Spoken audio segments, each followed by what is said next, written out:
ఇక భూభారతికి సంబంధించి మనం ఇప్పటిదాకా ఈ భూమికి సంబంధించిన చట్టాలకు సంబంధించిన నిపుణులు అట్లాగే భూభారతి రూపొందించినటువంటి భూమి సునీల్ కుమార్ గారు అంటారు, ల్యాండ్ సునీల్ అంటారు. సో సునీల్ కుమార్ గారి సంబంధించిన ప్రశ్నలు సమాధానాలు అయితే చూసినాం కదా. సో ఇప్పుడు రెవెన్యూ శాఖ మంత్రిగా కొనసాగుతున్నటువంటి పొంగులేటి శ్రీనివాస్ రెడ్డి కూడా కొన్ని క్లారిఫికేషన్స్ ఇచ్చే ప్రయత్నం చేసిండు. ఆయన ఏం మాట్లాడిండో ఒకసారి చూద్దాం. భూముల చిక్కులకు చెక్ పెడతాం, పైలట్ మండలాల్లో 30% సాదా బైనామాల సమస్యలు. ఓకే, జూన్ 2 లోపు ఆ మండలాల్లో సమస్యలు తీర్చేస్తాం. జూన్ 2 తారీఖు వరకలా ఈ పైలట్ మండలాల సమస్యలు తీర్చేసి జూన్ 2 నుంచి ఆగస్టు 15 మధ్య రెవెన్యూ సదస్సులు మిగతా అంతటా కూడా నిర్వహిస్తామని చెప్పి పొంగులేటి శ్రీనివాస్ రెడ్డి అంటుండే. ఒకసారి ఆ వివరాలు చూద్దాం. చూడరి, కొత్త ROR 2025 భూభారతి చట్టంతో రెవెన్యూ వ్యవస్థ ప్రక్షాళన ప్రారంభించిన ప్రభుత్వం ఆ చట్టాన్ని ప్రజల్లోకి తీసుకెళ్లేందుకు 4 మండలాల్లో పైలట్ కార్యాచరణ చేపట్టింది.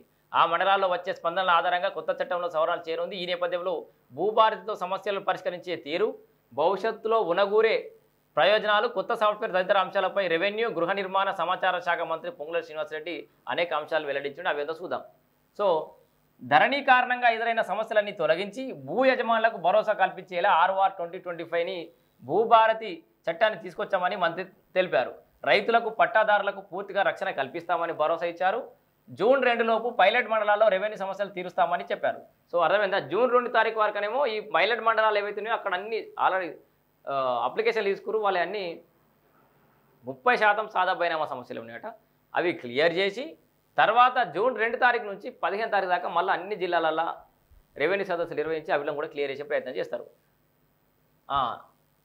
అన్ని మండలాల్లో కొత్త చట్టంపై సదస్సులు నిర్వహిస్తామని ప్రతి జిల్లా కలెక్టర్ ఉదయం సాయంత్రం ఒక్కొక్క మండలానికి వెళ్లి అవగాహన కల్పిస్తారని వివరించారు. గతంలో చట్టాలకు ROR 2025కు మధ్య వ్యత్యాసం ఏంది అని అడిగిన ప్రశ్న.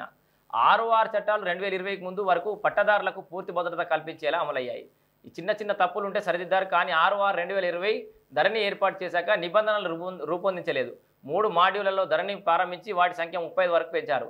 వీటితో ఇబ్బందులు వస్తే CCLA జిల్లా అధికారులకు ఫిర్యాదు చేసినా ప్రభుత్వం పట్టించుకోలేదు. అప్పట్లో ఎక్కువ మాడ్యూళ్లతో గందరగోళం లేకుండా భూభారతి చట్టంలో 6 మాడ్యూల్లోని అన్ని అంశాలను పొందుపరిచాం. ధరణి కారణంగా ఏ చిన్న భూ సమస్య వచ్చినా CCLA వరకు రావాల్సి వచ్చేది. జిల్లాలో యంత్రాంగానికి అధికారాలు కల్పించలేదు. భూభారతిలో తహసీల్దారులు, RDO, కలెక్టర్ స్థాయిలోనూ అధికారులు ఇచ్చాం. ధరణిలో ఎక్కడ అప్పీల్ చేసుకునే వెసులుబాటు లేదు. కొత్త చట్టంలో ప్రతి స్థాయి నుంచి పై అధికారికి అప్పీల్ చేసే అవకాశం కల్పించాం. CCLA స్థాయి తర్వాత అప్పీల్ కోసం ట్రిబ్యునల్ కూడా ఏర్పాటు చేస్తామని చెప్పేసి కూడా అంటుండు. సో దానికి దీనికి తేడా ఏంటంటే ప్రతి స్థాయిలో అప్పీల్ వ్యవస్థలు ఇచ్చినాం అండ్ తహసీల్దార్కు, RDO, కలెక్టర్లకు పూర్తిస్థాయి అధికారాలు ఇచ్చినాం అన్నాడు. అధికారులు ఇవ్వడంతో పాటు వాళ్ళకు కూడా నియమ నిబంధనలు ఉంటాయి కదా, పని చేయకపోతే ఏంది అనేది కూడా ఉన్నాయి కాబట్టి ఇబ్బంది లేదు. కాస్తంత కాలయాపన జరుగుతుందేమో కానీ పకడ్బందీగా న్యాయం జరిగే అవకాశం ఉందని చెప్పేసి వాళ్ళు చెప్తారు. ఇక పైలట్ మండలాల్లో ఎలాంటి సమస్యలు మీ దృష్టికి వచ్చినాయి అని ఒక ప్రశ్న అడిగితే 4 మండలాల పరిధిలో భూభారతి చట్టాన్ని ప్రారంభించాం. వెంకటాపురంలో 3300, మద్దూరులో 382, నేలకొండపల్లిలో 395, ఎల్లారెడ్డిలో 300 దరఖాస్తులు వచ్చాయి. వీటిపై సమీక్ష నిర్వహించగా 30% వరకు సాదా బైనామా సమస్యలు ఉన్నట్టు తేలింది.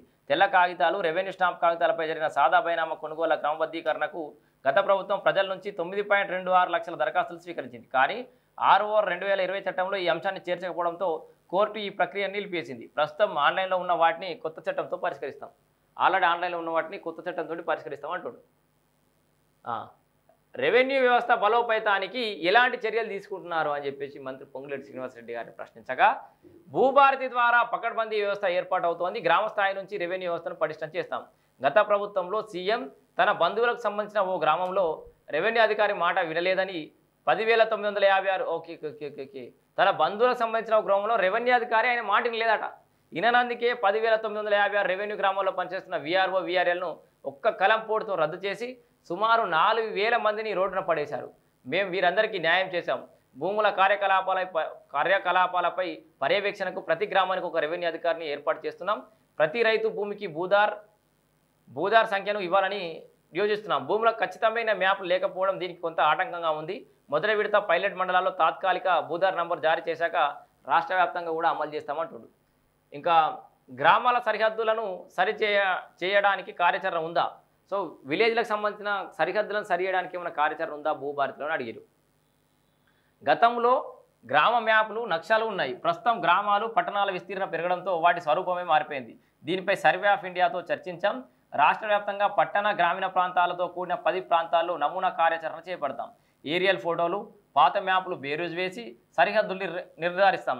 క్రమేపీ అన్ని రెవెన్యూ గ్రామాల్లో కూడా అమలు చేస్తామంటారు. ఇక భూభారతి చట్టం పూర్తిస్థాయి అమలు ఎప్పటి నుంచి అని అడుగుతారు. అన్నీ చెప్తారు కరెక్టే, కానీ పూర్తిస్థాయిలో ఎప్పటి నుంచి అమల్లోకి వస్తుందని చెప్పేసి కూడా అడుగుతున్న పరిస్థితి. దాన్ని కూడా ఒకసారి చూద్దాం. జూన్ 2వ తేదీ నుంచి ప్రతి రెవెన్యూ గ్రామంలో భూభారతి చట్టాన్ని పూర్తి స్థాయిలో అమలు చేయబోతున్నాం. రెవెన్యూ వ్యవస్థే గ్రామాలకు వద్దకు వస్తుంది. ప్రజలు ఏ అధికారి వద్దకు వెళ్లాల్సిన అవసరం లేదు. రెవెన్యూ అధికారి మీ చేతికి దరఖాస్తు పత్రం ఇస్తారు. అందులో టిక్ పెడితే సమస్య పరిష్కారం అవుతుంది. ప్రజలు ఎక్కడ కూడా రూపాయి ఖర్చు చేయాల్సిన అవసరం లేదని కూడా చెప్తాడు. సో ఇంకా దాంతోపాటు సాగు భూములకు మ్యాపులు ఎంతవరకు సాధ్యమైతే అని చెప్పేసి కూడా ఒక ప్రశ్న లేవనెత్తారు. ప్రజలు క్షేత్రస్థాయిలో ఏం కోరుకుంటున్నారని నేను ఇటీవల కలెక్టర్ల కాన్ఫరెన్స్లో అడిగాను.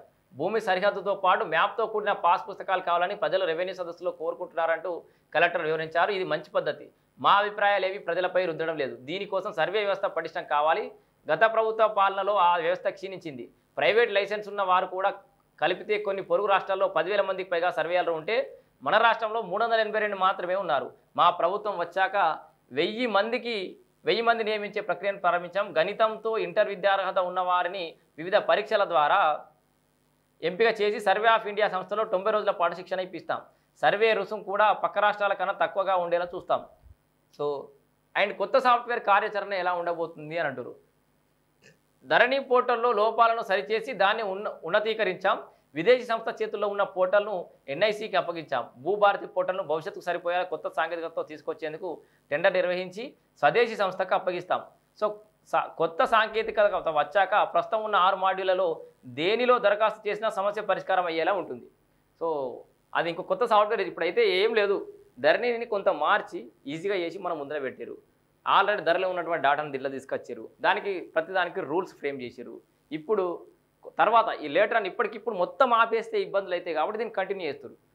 మరోవైపు కొత్త సాఫ్ట్వేర్ అనేది రెడీ అవుతూ ఉంటుంది. రెడీ అయిన తర్వాత దాన్ని ఇంకా నువ్వు ఆ 6 మాడ్యూళ్ళలో ఏ బటన్ నొక్కినా, ఏ టిక్ చేసినా, ఏ సమస్య ఉందని పెట్టినా సమస్య సాల్వ్ అయ్యేటట్టు కొత్త సాఫ్ట్వేర్ని అయితే రూపొందిస్తారట.